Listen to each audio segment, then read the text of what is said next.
Radio playback India के सभी श्रोताओं को पिट्सबर्ग से अनुराग शर्मा का नमस्कार। बोलती कहानियां कार्यक्रम में एक बार फिर आपका स्वागत है। आज आपकी सेवा में प्रस्तुत है अभिषेक ओझा की रचना वो लोग ही कुछ और होते हैं।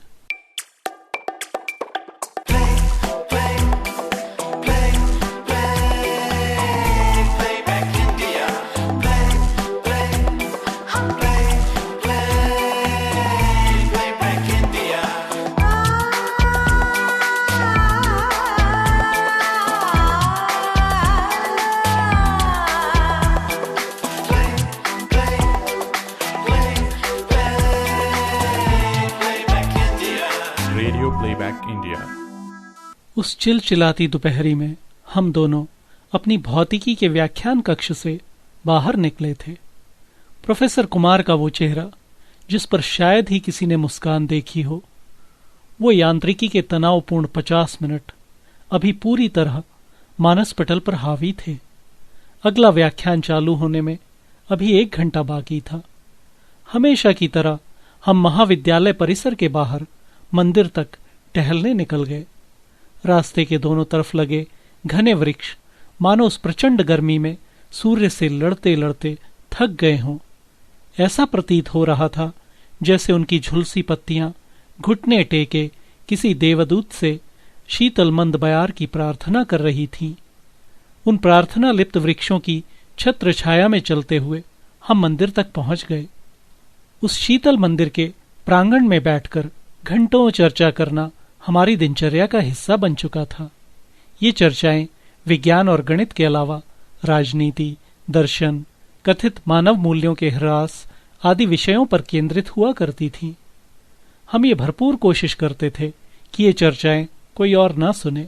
2 अल्पज्ञानियों की इन गूढ़ विषयों पर पारस्परिक चर्चा सुनकर कोई भी हंस देता। मंदिर प्रांगण से मुख्य सड़क पर होने वाली हर गतिविधि देखी जा सकती थी।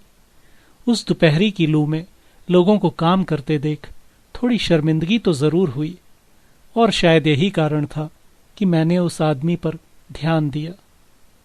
उस आदमी की काया का स्मरण करने पर मस्तिष्क में बस निराला की कविता भिक्षुक ही प्रतिबिंबित हो पाती है। एक गर्भवती औरत और 6 बच्चे खाली पेट प्रतीक्षा कर रहे हैं। शायद आज शुदा की तृप्ति हो। एक बच्चा झोंपड़ी के अंदर बीमार लेटा है। बाहर एक बच्चा, अरे हाँ, ये बच्चा ही तो है, मटके सा पेट, अत्यंत दुबले हाथ पैर, अपनी माँ का मैला फटा आंचल खींच रहा है।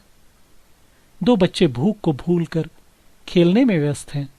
सबसे बड़ा लड़का, जो करीब 10 साल का होगा, दार्शनिक की तरह पेड़ के नीचे बैठा कहीं खोया हुआ है। कभी विद्यालय जैसी वस्तु से उसका परिचय नहीं हुआ। आज बंद होने के कारण वो चाय की दुकान पर नहीं गया। ये सारी बातें एक पल में ही मेरे दिमाग में कौंध गई थीं। अनायास ही मेरे मुंह से निकला, एक ये आदमी है, इस भरी दोपहरी में ठेला खींच रहा है, और एक हम हैं। वातानुकूलित कक्ष से निकलते ही पसीने और प्रोफेसर के लिए गाली दोनों ही छूटने लगते हैं। हम दोनों की परिचर्चा का अंत।